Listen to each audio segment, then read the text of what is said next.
Capítulo 35, donde se da fin a la novela del curioso impertinente. Poco más quedaba por leer de la novela, cuando del camaranchón donde reposaba Don Quijote salió Sancho Panza todo alborotado, diciendo a voces: ¡Acudid, señores! ¡Presto y socorred a mi señor, que anda envuelto en la más reñida batalla que mis ojos han visto! Vive Dios, que ha dado una cuchillada al gigante enemigo de la señora princesa Micomicona, que le ha tajado la cabeza a Cercén como si fuera un nabo. ¿Qué dices, hermano? Dijo el cura, dejando de leer lo que de la novela quedaba. ¿Estáis en vos, Sancho?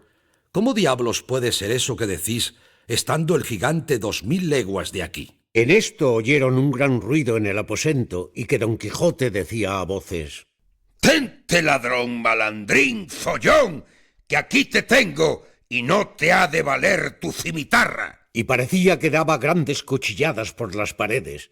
Y dijo Sancho: No tienen que pararse a escuchar, sino entren a despartir la pelea o ayudar a mi amo, aunque ya no será menester, porque sin duda alguna el gigante está ya muerto y dando cuenta a Dios de su pasada y mala vida, que yo vi correr la sangre por el suelo y la cabeza cortada y caída a un lado, que es tamaña como un gran cuero de vino.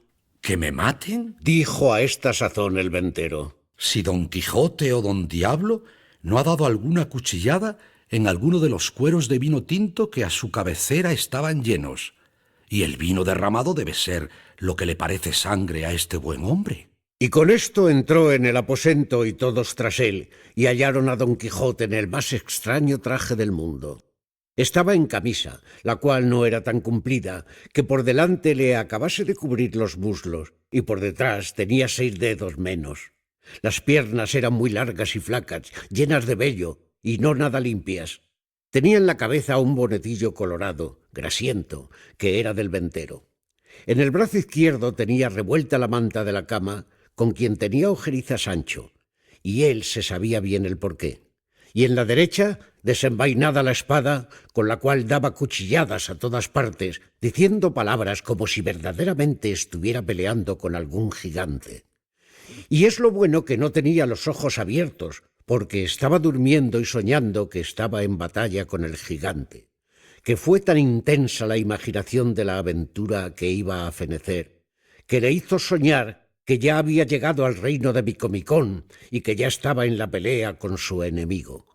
Y había dado tantas cuchilladas en los cueros, creyendo que las daba en el gigante, que todo el aposento estaba lleno de vino, lo cual, visto por el ventero, tomó tanto enojo que arremetió con Don Quijote y a puño cerrado le comenzó a dar tantos golpes que si Cardenio y el cura no se le quitaran, él acabara la guerra del gigante. Y con todo aquello no despertaba el pobre caballero, hasta que el barbero trajo un gran caldero de agua fría del pozo y se le echó por todo el cuerpo de golpe, con lo cual despertó Don Quijote, mas no con tanto acuerdo que echase de ver de la manera que estaba. Dorotea, que vio cuán corta y sutilmente estaba vestido, no quiso entrar a ver la batalla de su ayudador y de su contrario. Andaba Sancho buscando la cabeza del gigante por todo el suelo, y como no la hallaba, dijo: Ya yo sé que todo lo de esta casa es encantamiento, que la otra vez, en este mismo lugar donde ahora me hallo, me dieron muchos mojicones y porrazos, sin saber quién me los daba, y nunca pude ver a nadie, y ahora no parece por aquí esta cabeza que vi cortar por mis mismísimos ojos, y la sangre corría del cuerpo como de una fuente. ¿Qué sangre ni qué fuente dices, enemigo de Dios y de sus santos? Dijo el ventero. ¿No ves, ladrón, que la sangre y la fuente no es otra cosa que estos cueros que aquí están horadados, y el vino tinto que nada en este aposento? Que nadando vea yo el alma en los infiernos de quien los horadó. No sé nada, respondió Sancho. Solo sé que vendré a ser tan desdichado que por no hallar esta cabeza se me ha de deshacer mi condado como la sal en el agua. Y estaba peor Sancho despierto que su amo durmiendo. Tal le tenía las promesas que su amo le había hecho. El ventero se desesperaba de ver la flema del escudero y el maleficio del señor, y juraba que no había de ser como la vez pasada, que se le fueron sin pagar y que ahora no le habían de valer los privilegios de su caballería para dejar de pagar lo uno y lo otro, aun hasta lo que pudiesen costar las botanas que se habían de echar a los rotos cueros. Tenía el cura de las manos a Don Quijote, el cual, creyendo que ya había acabado la aventura y que se hallaba delante de la princesa Micomicona, se hincó de rodillas delante del cura, diciendo: Bien puede la vuestra grandeza, alta y famosa señora, vivir de hoy más, segura que le pueda hacer mal esta mal nacida criatura. Y yo también, de hoy más, soy quito de la palabra que os di, pues con la ayuda del alto Dios y con el favor de aquella por quien yo vivo y respiro, también la he cumplido. ¿No lo dije yo? Sí que no estaba yo borracho. Mirad si tiene puesto ya en sal mi amo al gigante. Ciertos son los toros, mi condado está de molde. ¿Quién no había de reír con los disparates de los dos, amo y mozo? Todos reían sino el ventero, que se daba a Satanás. Pero en fin, tanto hicieron el barbero, Cardenio y el cura, que con no poco trabajo dieron con Don Quijote en la cama, el cual se quedó dormido con muestras de grandísimo cansancio. Dejáronle dormir y saliéronse al portal de la venta a consolar a Sancho Panza de no haber hallado la cabeza del gigante, aunque más tuvieron que hacer en aplacar el ventero, que estaba desesperado por la repentina muerte de sus cueros. Y la ventera decía en voz y en grito: En mal punto y en hora menguada entró en mi casa este caballero andante que nunca mis ojos le hubieran visto, que tan caro me cuesta. La vez pasada se fue con el costo de una noche de cena, cama, paja y cebada, para él y para su escudero, y un rocín y un jumento, diciendo que era caballero aventurero, que mala aventura le dé Dios a él y a cuantos aventureros hay en el mundo, y que por esto no estaba obligado a pagar nada, que así estaba escrito en los aranceles de la caballería andantesca. Y ahora, por su respeto, vino otro señor y me llevó mi cola, y me la ha vuelto con más de 2 cuartillos de daño, toda pelada, que no puede servir para lo que la quiere mi marido. Y por fin, y remate de todo, romperme mis cueros y derramarme mi vino, que derramada le vea yo su sangre. Pues no se piense que por los huesos de mi padre y por el siglo de mi madre, si no me lo han de pagar un cuarto sobre otro, o no me llamaría yo como me llamo, ni sería hija de quien soy. Estas y otras razones tales decía la ventera con grande enojo, y ayudábala su buena criada Maritornes. La hija callaba, y de cuando en cuando se sonreía. El cura lo sosegó todo, prometiendo de satisfacerle su pérdida lo mejor que pudiese, así de los cueros como del vino, y principalmente del menoscabo de la cola, de quien tanta cuenta hacían. Dorotea consoló a Sancho Panza, diciéndole que cada y cuando que pareciese haber sido verdad que su amo hubiese descabezado al gigante, le prometía, en viéndose pacífica en su reino, de darle el mejor condado que en él hubiese.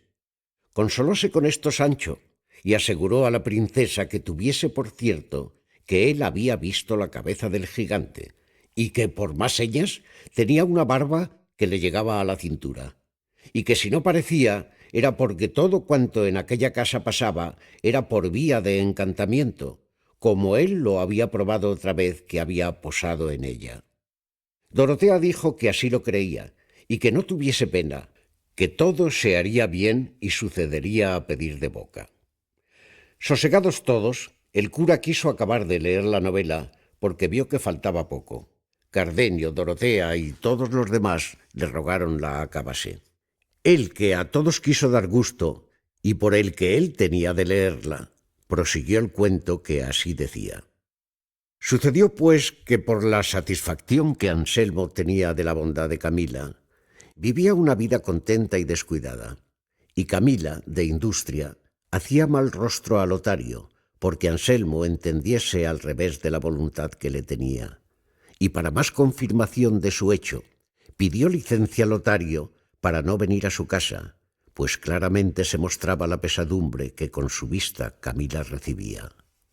Mas el engañado Anselmo le dijo que en ninguna manera tal hiciese, y de esta manera Por mil maneras era Anselmo el fabricador de su deshonra, creyendo que lo era de su gusto. En esto, el que tenía Leonela de verse cualificada, y no de con sus amores, llegó a tanto que sin mirar a otra cosa se iba tras él a suelta rienda, fiada en que su señora la encubría, y aún la advertía del modo que con poco recelo pudiese ponerle en ejecución. En fin, una noche sintió Anselmo pasos en el aposento de Leonela, y queriendo entrar a ver quién los daba, sintió que le detenían la puerta, cosa que le puso más voluntad de abrirla. Y tanta fuerza hizo que la abrió, y entró dentro a tiempo que vio que un hombre saltaba por la ventana a la calle. Y acudiendo con presteza a alcanzarle o a conocerle, no pudo conseguir ni lo uno ni lo otro, porque Leonela se le abrazó con él diciéndole: «Sosiégate, señor mío, y no te alborotes, ni sigas al que de aquí saltó. Es cosa mía, y tanto que es mi esposo». No lo quiso creer Anselmo. Antes, ciego de enojo, sacó la daga y quiso herir a Leonela, diciéndole que le dijese la verdad, si no, que la mataría. Ella, con el miedo, sin saber lo que decía, le dijo: «No me mates, señor, que yo te diré cosas de más importancia de las que puedes imaginar». Dilas luego, dijo Anselmo. si no, muerta eres. «Por ahora será imposible», dijo Leonela. «según estoy deturbada. Déjame hasta mañana, que entonces sabrás de mí lo que te ha de admirar. Y estás seguro que el que saltó por esta ventana es un mancebo de esta ciudad que me ha dado la mano de ser mi esposo». Sosegóse con esto Anselmo, y quiso aguardar el término que se le pedía, porque no pensaba oír cosa que contra Camila fuese, por estar de su bondad tan satisfecho y seguro. Y así se salió del aposento y dejó encerrada en él a Leonela, diciéndole que de allí no saldría hasta que le dijese lo que tenía que decirle. Fue luego a ver a Camila y decirle, como le dijo, todo aquello que con su doncella le había pasado, y la palabra que le había dado de decirle grandes cosas y de importancia. Si se turbó Camila o no, no hay para qué decirlo, porque fue tanto el temor que cobró, creyendo verdaderamente, y era de creer, que Leonela había de decir a Anselmo todo lo que sabía de su poca fe, que no tuvo ánimo para esperar si su sospecha salía falsa o no. Y aquella misma noche, cuando le pareció que Anselmo dormía, juntó las mejores joyas que tenía y algunos dineros, y sin ser de nadie sentida, salió de casa y se fue a la de Lotario, a quien contó lo que pasaba, y le pidió que la pusiese en cobro, o que se ausentasen los dos donde de Anselmo pudiesen estar seguros. La confusión en que Camila puso a Lotario fue tal, que no le sabía responder palabra, ni menos sabía resolverse en lo que haría. En fin, acordó de llevar a Camila a un monasterio, en quien era priora una su hermana. Consintió Camila en ello, y con la presteza que el caso pedía, la llevó Lotario, y la dejó en el monasterio, y él mismo se ausentó luego de la ciudad, sin dar parte a nadie de su ausencia. Cuando amaneció, sin echar de ver a Anselmo que Camila faltaba de su lado, con el deseo que tenía de saber lo que Leonela quería decirle, se levantó y fue a donde la había dejado encerrada. Abrió y entró en el aposento, pero no halló en él a Leonela. Solo halló puestas unas sábanas anudadas a la ventana, indicio y señal que por allí se había descolgado e ido. Volvió luego muy triste a decírselo a Camila, y no hallándola en la cama ni en toda la casa, quedó asombrado. Preguntó a los criados de casa por ella, pero nadie le supo dar razón de lo que pedía. Acertó acaso, andando a buscar a Camila, que vio sus cofres abiertos y que de ellos faltaban las más de sus joyas, y con esto acabó de caer en la cuenta de su desgracia, y en que no era Leonela la causa de su desventura. Y así como estaba, sin acabar de vestirse, triste y pensativo, fue a dar cuenta de su desdicha a su amigo Lotario. Mas cuando no le halló, y sus criados le dijeron que aquella noche había faltado de casa, y había llevado consigo todos los dineros que tenía, pensó perder el juicio. Y para acabar de concluir con todo, volviéndose a su casa, no halló en ella ninguno de cuantos criados ni criadas tenía, sino la casa desierta y sola. No sabía qué pensar, qué decir ni qué hacer. Y poco a poco se le iba volviendo el juicio. Contemplábase y mirábase en un instante sin mujer, sin amigo y sin criados, desamparado a su parecer del cielo que le cubría, y sobre todo sin honra, porque en la falta de Camila vio su perdición. Resolvióse en fin, al cabo de una gran pieza, de irse a la aldea de su amigo, donde había estado cuando dio lugar a que se maquinase toda aquella desventura. Cerró las puertas de su casa, subió a caballo y con desmayado aliento se puso en camino. Y apenas hubo andado la mitad, cuando, acosado de sus pensamientos, le fue forzoso apearse y arrendar su caballo a un árbol, a cuyo tronco se dejó caer, dando tiernos y dolorosos suspiros. Y allí se estuvo hasta casi que anochecía, y a aquella hora vio que venía un hombre a caballo de la ciudad, y después de haberle saludado le preguntó qué nuevas había en Florencia. El ciudadano respondió: Las más extrañas que muchos días ha se han oído en ella, porque se dice públicamente que Lotario, aquel grande amigo de Anselmo el Rico, que vivía en San Juan, se llevó esta noche a Camila, mujer de Anselmo, el cual tampoco parece. Todo esto ha dicho una criada de Camila, que anoche la halló el gobernador descolgándose con una sábana por las ventanas de la casa de Anselmo. En efecto, no sé puntualmente cómo pasó el negocio, solo sé que toda la ciudad está admirada de este suceso, porque no se podía esperar tal hecho de la mucha y familiar amistad de los dos, que dicen que era tanta que los llamaban los dos amigos. ¿Sábese por ventura, dijo Anselmo, el camino que llevan Lotario y Camila? Ni por pienso, dijo el ciudadano, puesto que el gobernador ha usado de mucha diligencia en buscarlos. Adiós vais, señor, dijo Anselmo. Con él quedéis, respondió el ciudadano y fuese. Con tal desdichadas nuevas, casi llegó a términos Anselmo, no sólo de perder el juicio, sino de acabar la vida. Levantóse como pudo y llegó a casa de su amigo, que aún no sabía su desgracia.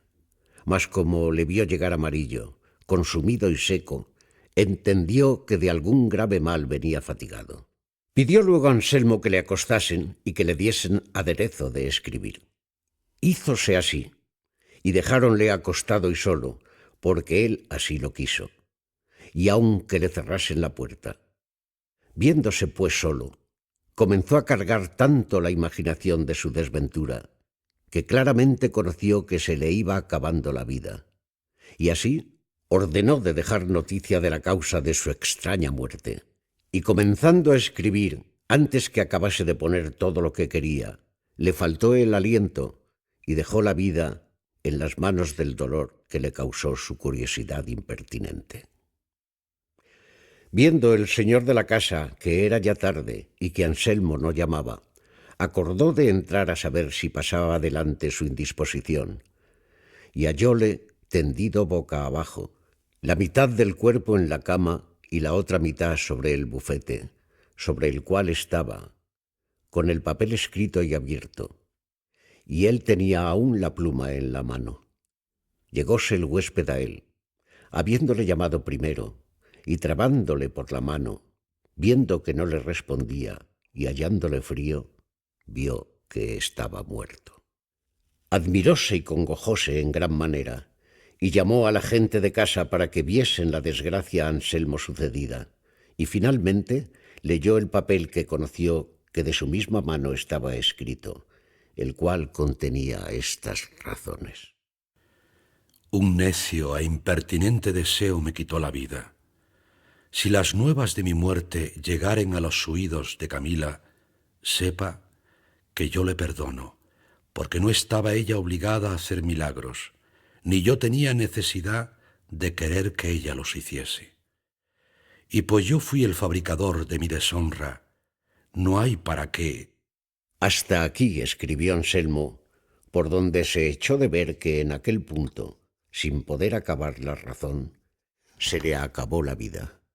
Otro día dio aviso su amigo a los parientes de Anselmo de su muerte, los cuales ya sabían su desgracia, y el monasterio donde Camila estaba, casi en término de acompañar a su esposo en aquel forzoso viaje, no por las nuevas del muerto esposo, mas por las que supo del ausente amigo. Dícese que aunque se vio viuda, no quiso salir del monasterio, ni menos hacer profesión de monja, hasta que, no de allí a muchos días, le vinieron nuevas que Lotario había muerto en una batalla que en aquel tiempo dio Monsieur de Lautrec al gran capitán Gonzalo Fernández de Córdoba en el reino de Nápoles, donde había ido a parar el tarde arrepentido amigo. Lo cual, sabido por Camila, hizo profesión y acabó en breves días la vida a las rigurosas manos de tristezas y melancolías. Este fue el fin que tuvieron todos, nacido de un tan desatinado principio. Bien, Dijo el cura. me parece esta novela, pero no me puedo persuadir que esto sea verdad.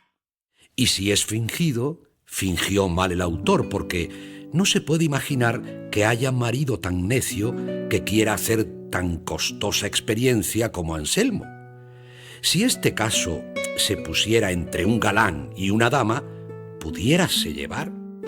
Pero entre marido y mujer algo tiene del imposible. Y en lo que toca al modo de contarle, no me descontenta.